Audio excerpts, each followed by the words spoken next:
Oi, gente, tudo bem?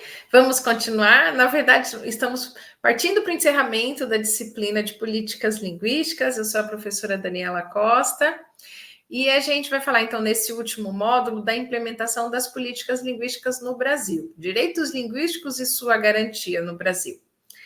A gente viu já lá na unidade 2 do módulo 3, o professor Fiorin fazendo uma análise de um projeto de lei, né, que foi aprovado no Brasil, sobre essa planificação linguística para a integração nacional. E agora a gente vai fazer um apanhado geral desses direitos linguísticos e sua garantia no Brasil, a partir desse texto da Rodrigues 2018. O que o autor, na verdade, começa a trazer para a gente? Que os direitos linguísticos eles podem ser garantidos por lei, ainda que a mera existência de uma legislação não seja suficiente para a realização plena de políticas linguísticas que pretendam garanti-los. Assim também como a mera existência dessas políticas não garante que esses direitos sejam respeitados no confronto com o real. Então, o que acontece? A gente tem que lutar pelos direitos linguísticos. Esses direitos têm que ser garantidos por lei. A gente viu lá que o Fiorin falou, né? Explícito, sistêmico, institucional.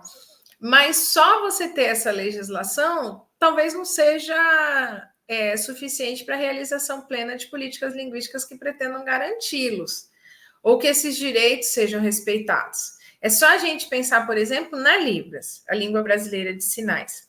Ela é uma língua cooficial no Brasil, né? Então a gente tem o português e tem a Libras.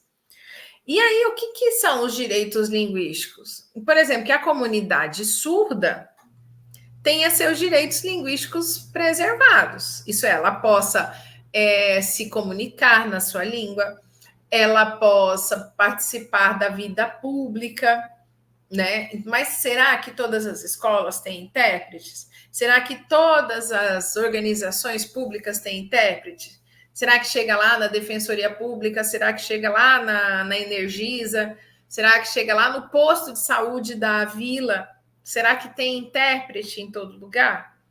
Então, por mais que a gente tenha esse direito linguístico garantido por lei, a gente vê que de repente, no confronto com o real, pode ser que essas políticas não garantem muito que esses direitos sejam respeitados. Mas é quanto a isso que a gente precisa lutar. E aí, o que o Rodrigues ele menciona? Que a proteção e a promoção da diversidade linguística quanto à garantia dos direitos linguísticos de comunidades marginalizadas tem essa relação muito direto com as políticas linguísticas. E aí a gente está falando de direitos linguísticos.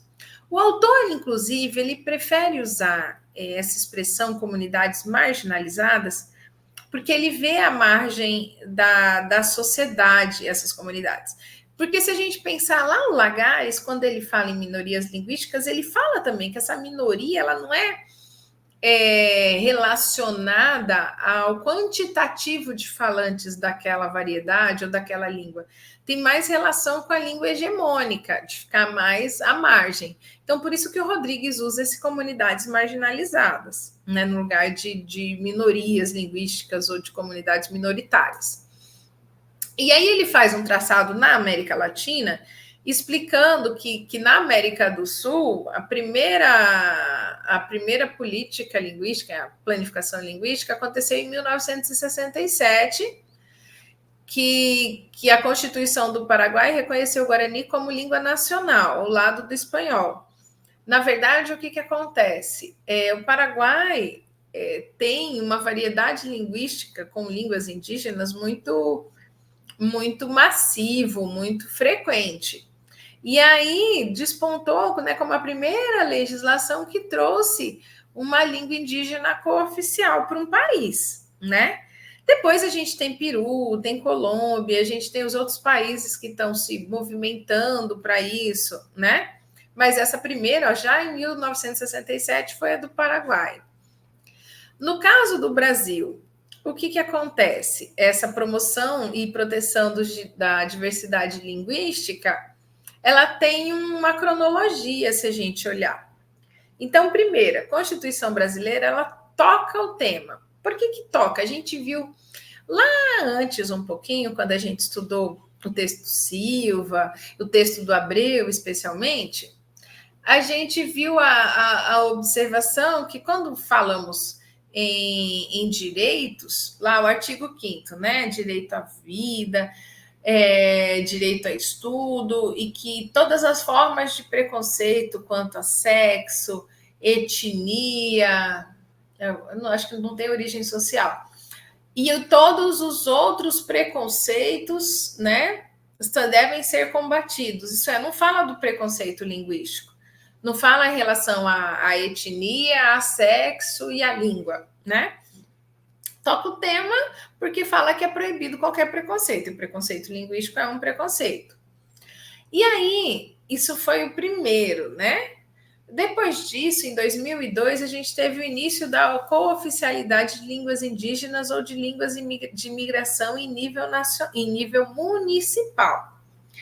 A gente vai ver que isso é interessante no que diz respeito a Por exemplo, a gente tem um Estado, né? A gente tem a federação, os estados e os municípios.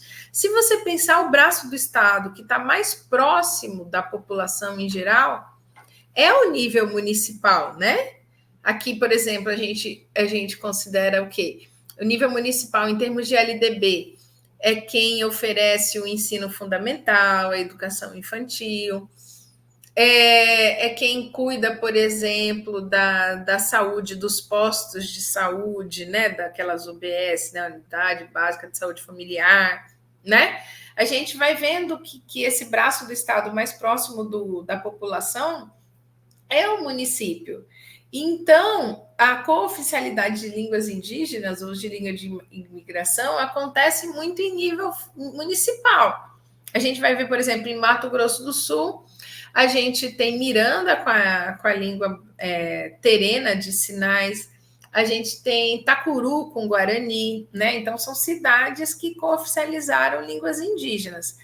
Mas a gente tem no Sul a cooficialização de línguas de imigração, o alemão, o italiano, isso tudo começou lá por 2002. E 2005, que a gente teve a legalização da língua brasileira de sinais como língua cooficial do país, né? Então, se você pensar que essa promoção da diversidade linguística em relação aos direitos linguísticos, ela tem esse caminho no Brasil. E aí, como é que a gente continua? A noção de direitos linguísticos na legislação internacional. Porque o Rodrigues, ele traz, a gente já viu isso nos outros textos, mas ele traz mais ou menos que o início desses direitos linguísticos foi lá em 1948, já na Declaração Universal dos Direitos Humanos. Porque tinha direito à educação, tem direito ao respeito, tem direito ao lar, né, à saúde. E esses direitos são humanos, isso é de todo mundo, de todos os seres humanos, em qualquer lugar em que eles estejam, né? E isso foi assinado pela Assembleia, na Organização das Nações Unidas, em Paris, né? Na França. Só que o que o Rodrigues ele menciona? Que além dela, outros ordenamentos foram produzidos em território europeu, mas sob os efeitos da Segunda Guerra Mundial, tendo como principal objetivo proteger as minorias nacionais europeias de políticas de segregação e perseguição como as que haviam padecido recentemente com o nazismo. Então, se a gente pensar na legislação internacional, o que fomentou maior parte dos ordenamentos foi essa visão de nações europeias precisando ser defendidas. Né? A gente viu, por exemplo, ele menciona a questão do nazismo, né? que punia e que dizimava os judeus, né? Mas protegendo, então, essas minorias nacionais europeias, né? De segregação e perseguição. Por quê? Porque isso se faz também por meio da língua, né? Então, os ordenamentos tiveram essa perspectiva e os primeiros tiveram muito essa visão europeia, né? É nisso que a gente precisa pensar. Na realidade europeia, foi a que inspirou o início do ordenamento em relação a direitos linguísticos. É nisso que a gente precisa pensar. E aí, a gente coloca os direitos linguísticos, eles estão em que âmbito? Eles estão no âmbito individual ou coletivo? Porque a gente lá está falando de direitos humanos, né? Eles foram reconhecidos como direitos humanos. Mas são direitos individuais ou direitos coletivos?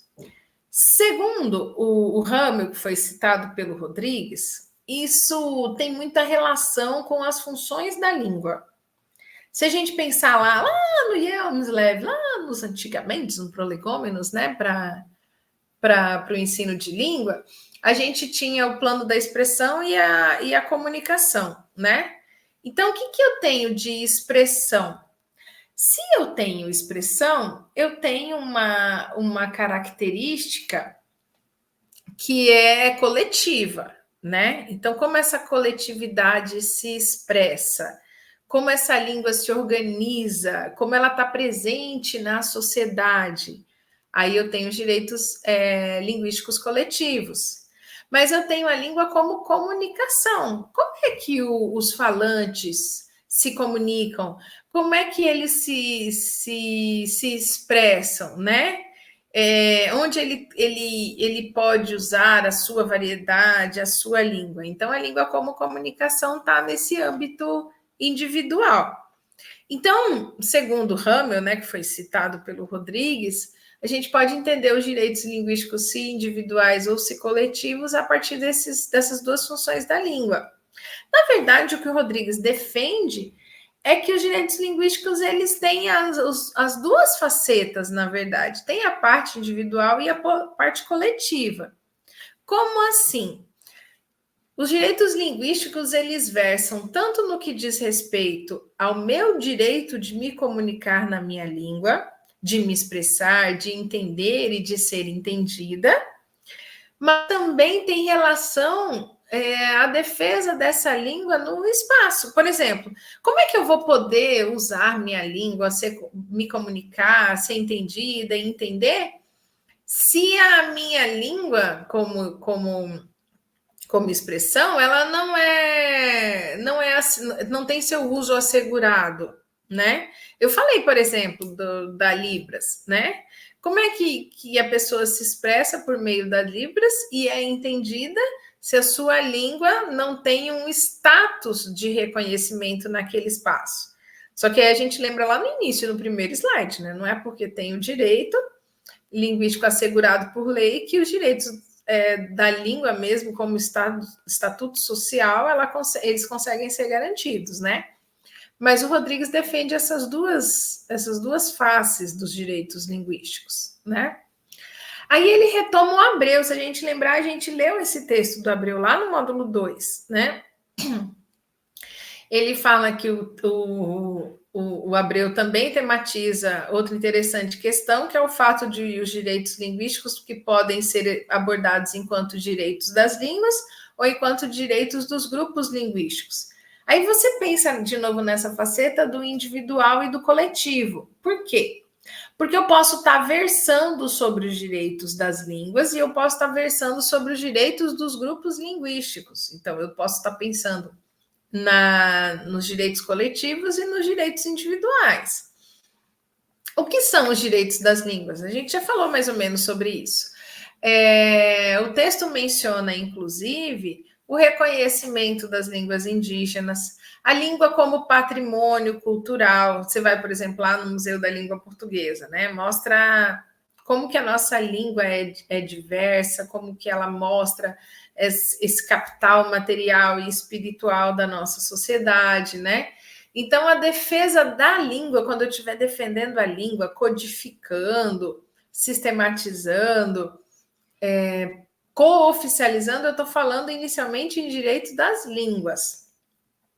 Quando eu estou falando em direitos dos grupos linguísticos, eu estou falando do direito de esses falantes poderem se expressar, serem reconhecidos, serem respeitados, né? Então, eu tenho essas duas faces nesse sentido. Por quê? Como que eu penso no direito dos falantes? Quando eu falo que as comunidades podem se expressar, por exemplo, no texto da Silva é mencionado, por exemplo, um caso de um desculpa, não foi em Itacuru. O caso de um indígena que estava sendo acusado de um crime e a juíza proibiu de usar o Guarani e de ter intérprete. Olha só que violência. Como assim? Então ele não podia se expressar na língua dele, não podia ter um intérprete, e essa voz seria ouvida ou seria silenciada? Então a gente tem que pensar também nesse direito dos grupos linguísticos, né? E aí, quais são os problemas que estão implicados aí, né, nessa situação? Segundo o Rodrigues, ele traz essa contradição dos estados nacionais. Como assim, né? Como é que emergiram os direitos linguísticos? Você parte do princípio que, na formação, a lógica dos estados nacionais se baseou na máxima uma nação e uma língua. Ele até menciona o Anderson. Utilizada amplamente na construção de um imaginário de unidade e homogeneidade que tinha na língua nacional, que era única e una, um dos principais símbolos da identidade nacional. Se a gente pensar, inclusive, é nessa perspectiva aí que está aquele projeto do Aldo Rebelo de que o Fiorin tratou, né? Então, o que você pensa? Como é que os direitos linguísticos das minorias, das comunidades marginalizadas, podem ser defendidos pelo Estado se o Estado começou lá na sua própria definição nessa noção de homogeneidade linguística? Você tinha uma língua e essa uma língua era homogênea, né? Que era um dos símbolos da identidade nacional. Então, os estados nacionais, eles surgiram com essa perspectiva e depois eles precisaram ser modificados para começar a respeitar a heterogeneidade linguística. Então, vocês imaginam como deu trabalho, né? Como foi complicada essa mudança de perspectiva, né? E aí, como é que os direitos linguísticos chegaram no Brasil? Parece, a gente sabe que a história ela vai acontecendo no decurso do tempo, mas a gente sabe também que para sistematizar o seu estudo é interessante a gente pensar em marcos, né? Então, por exemplo, o Rodrigues ele menciona que o marco do início dos direitos linguísticos no Brasil foi em 2016, em Foz do Iguaçu, quando o Departamento do Patrimônio Imaterial do IPHAN, o Instituto do Patrimônio Histórico e Nacional, e pela Diretoria de Relações Internacionais do Ministério da Cultura, em parceria com a Universidade de Integração Latino-Americana, UNILA, a Itaipu, que a gente sabe que é binacional e tem essa outra base de atuação, e a Secretaria-Geral Ibero-Americana fizeram um seminário, promoveram, né, o Seminário Ibero-Americano de Diversidade Linguística. Então, esse seminário, o que ele aqui ele lançava a luz, né? Porque ele não revelava, porque isso todo mundo já sabia. Mas que a América Latina é diversa em termos linguísticos, tanto no que diz respeito ao número de línguas faladas nos diversos países, quanto à heterogeneidade da língua homogênea, da língua dominante, se você pensar. Então, isso lançou luz sobre esse tema e começou a ser discutido a partir de 2016. Então, vocês veem como é emergente, como é nova também essa perspectiva de estudos dos direitos linguísticos, né? E como estão começando ainda a se organizar. Se você olhar, inclusive, lá naquele nosso histórico, a gente viu que desde 2002 as línguas começaram a ser cooficializadas. Mas olha só, o estudo sistemático começou mesmo em 2016, né? E aí, Rodrigues traz para a gente que 19 cidades cooficializaram línguas em nível municipal. Então, depois da Constituição, né, inspirado na Constituição, a gente teve a cooficialização de línguas em nível municipal. Então, tem 19 cidades. Quantos municípios brasileiros a gente tem? Tinha mais ou menos 5.500, agora deve ter muito mais, né? E só 19 tem línguas cooficiais. 5 com línguas indígenas e 14 com línguas de imigração histórica, né? Isso começou, essa garantia, a partir da língua como patrimônio imaterial do Estado. Tanto que a gente tem esse reconhecimento pelo IFAM, então a gente está trabalhando mais com o direito das línguas quando a gente pensa em língua como patrimônio imaterial. Aí, pensando nisso, o Rodrigues traz, inclusive, um comentário sobre essa cooficialização, né? Então, o que acontece? Essa cooficialização de línguas, né, em nível municipal, tem se constituído numa tentativa de reconhecer o lugar dessas línguas outras no espaço do Estado Nacional. Então, nesse sentido, a legislação tem adquirido um papel protagonista entre os instrumentos de planejamento de políticas linguísticas na gestão das línguas e do plurilinguismo no Brasil. Então, a gente falou sobre isso, né? Essa cooficialização acontece em nível municipal. Por quê? Porque o município está mais próximo do povo e porque os municípios também têm uma diversidade muito característica. É só a gente pensar, né? No Mato Grosso do Sul, a gente tem línguas indígenas em todos os municípios, mas a gente já tem 2 que cooficializaram essas línguas, por exemplo, né? E essa cooficialização é uma tentativa de reconhecer o lugar dessas línguas, isso é, quem fala, pode falar, tem que falar, tem direito, né?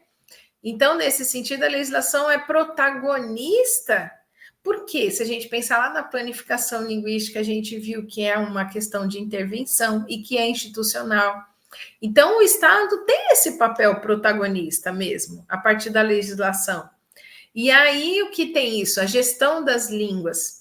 É gerenciamento mesmo do uso de língua. Essa tem, que eu tenho que oferecer mais possibilidade de comunicação nessa língua.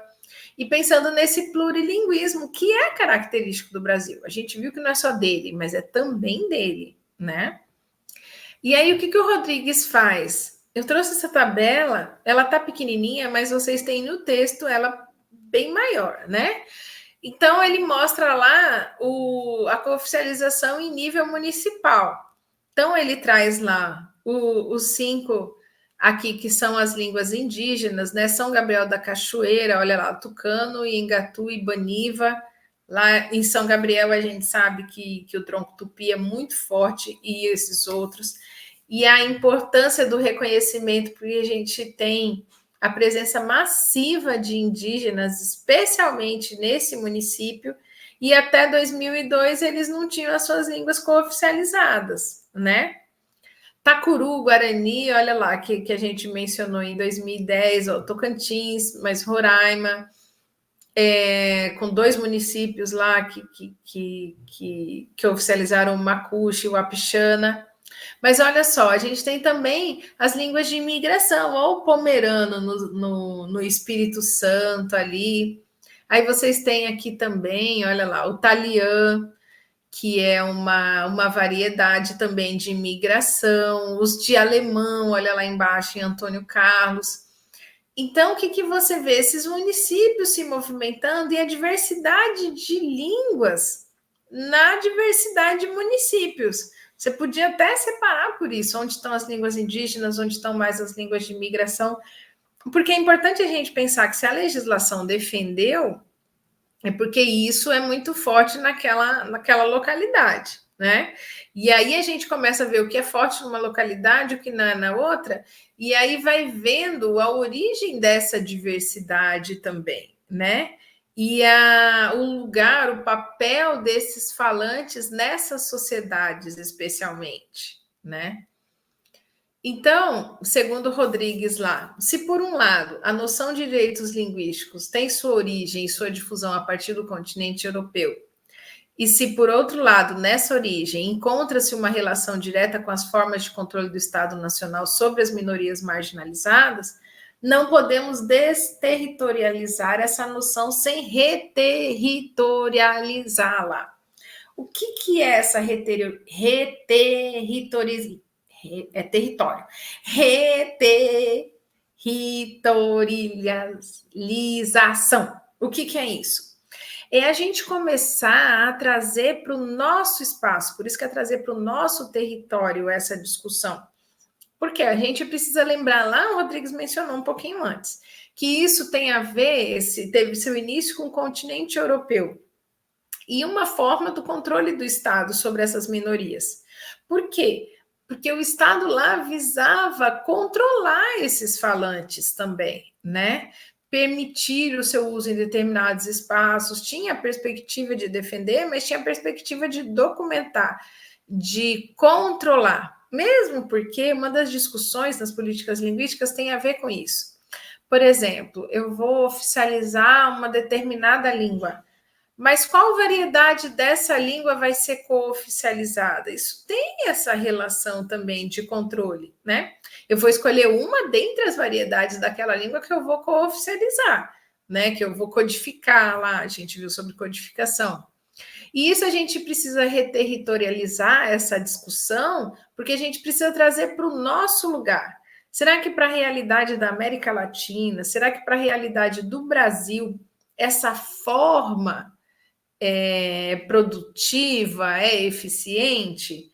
É isso que ele fala em a gente territorializar essa discussão. Opa, passei aqui, peraí. Então, entre a democracia e o fascismo, o que o Rodrigues traz? A democracia, segundo Boaventura de Souza Santos, é todo o processo através do qual relações desiguais de poder se transformam em relações de autoridade compartilhada. Na casa, na escola, no sindicato, na rua, na fábrica, no espaço político, no espaço mundial. Ou seja, a democracia é um campo enorme de democratização. Não há democracia, há democratização. E aí é uma discussão interessante, porque você pensa em democracia como as relações de autoridade compartilhada, né? Todo mundo tem voz, todo mundo tem vez. Mas o que ele traz, o Souza Santos, é que a gente, na verdade, tem a democratização, isso é, essa tentativa, mas não tem a democracia, porque aí ele vai mencionar o fascismo. Porque esse fascismo está presente na violência da polícia nas ruas, no autoritarismo do patrão ou do chefe com seus funcionários, ou na relação entre marido e mulher. Por isso, o autor considera que podemos dizer que vivemos em uma sociedade politicamente democrática e socialmente fascista. Porque o que é esse fascismo? Eu acho que eu trago no próximo slide, ó. É a capacidade que tem alguns grupos sociais, com grande poder social e econômico, de exercer direito de veto sobre as oportunidades de vida dos que estão mais abaixo, que depende da sua benevolência, da sua filantropia, da sua disponibilidade para ajudar ou não ajudar, porque não tem capacidade de exercer seus direitos devido a uma desigualdade de direitos. Então, por que ele menciona que a gente vive numa democratização, mas não num Estado democrático? Quando eu tenho direitos, mas que para eles serem exercidos, eu preciso da benevolência de uns grupos sociais superiores, esses direitos, na verdade, não têm a capacidade de serem exercidos por si só. Aí isso explica lá o primeiro slide por que ter direitos não significa a garantia do exercício desse direito. É por isso que o autor traz o Souza Santos para pensar nesse fascismo social. Porque se você tem direito, mas ele, para ser exercido, depende de um grupo que veta ou não, que ajuda ou não, você não tem esse direito todo. E aí é por isso interessante a gente pensar lá no slide anterior, quando ele menciona, por exemplo, a violência da polícia nas ruas, no autoritarismo do patrão ou do chefe com seus funcionários. Lá o Lagarnes usou, quando, por exemplo, se fala do direito da variedade, eu vou falar com garçom. Eu vou falar com alguém menos escolarizado. Peraí. Então, eu já estou pressupondo que o garçom no restaurante tem uma norma que é inferior à do gerente do restaurante. Olha só que interessante. A gente fala muito de misoginia, que não pode mais ter expressões misóginas, de preconceito contra a mulher. Mas aí você não tem também esse preconceito? Você não tem também um status da mulher inferior ao homem? É só você pensar que muito recentemente, tipo 2023, a cláusula do direito à honra, né? Quando o marido matava a mulher em defesa da honra, foi derrubada pelo Supremo há menos de um ano. Então, olha só que fascismo social é esse, que eu não posso ter expressões misóginas, a gente sabe que homens e mulheres têm que ter os mesmos direitos, mas até pouco tempo atrás, se o homem quisesse matar a mulher porque o estava desonrando, isso era atenuante, né? Então, é nisso que a gente está falando sobre violência social, sobre fascismo social. Então, lá, segundo o Rodrigues, a visibilidade e o valor que se atribui à diversidade linguística e, por conseguinte, aos direitos linguísticos obedecem a fatores políticos e, portanto, ideológicos. Então, nesse sentido, uma pesquisa que tenha como objetivo algum desses elementos, diversidade ou direitos linguísticos, ela não é apenas reveladora da posição que neles ocupa o sujeito pesquisador que a realiza, mas principalmente das demandas e requerimentos impostos à sociedade de modo geral e a esse sujeito de modo específico pelas condições de produção. Então, a gente está falando de políticas linguísticas, que ela é política, isso ela está no meio social e por isso também é ideológica. Isso é, o que me motiva, o que eu trago dentro de mim que me motiva a ter esse posicionamento em relação à língua. Então, mostra onde está, essas pesquisas mostram onde está o sujeito pesquisador, porque esse sujeito é político. Se eu estudo políticas linguísticas, é porque eu respeito minorias e eu quero que minorias sejam respeitadas, né? Mas também revela as principais demandas e o requerimento desse sujeito específico. Isso esses falantes, esse grupo de falantes, ele expressa o seu desejo de reconhecimento. Ele tenta ser reconhecido, ele busca. A gente vai ver isso, vai ver que a motivação dessas legislações, desses direitos todos reconhecidos por lei, nasceu de uma demanda social. Isso é que é interessante. E aí, pensando nisso, nessas questões, eu quero que vocês leiam mesmo o texto do Rodrigues, que está disponível aí no link que eu passei para vocês, que está nessa revista Linguagens e Instrumentos Linguísticos, que é muito importante, porque é uma discussão entre democracia e fascismo, mas uma discussão pautada na teoria, e mostra como isso interfere nos direitos linguísticos e nas políticas linguísticas. Tudo bem? Então, continuem estudando, acessem o material para realizar as atividades e a gente se vê na próxima unidade. Tchau, tchau.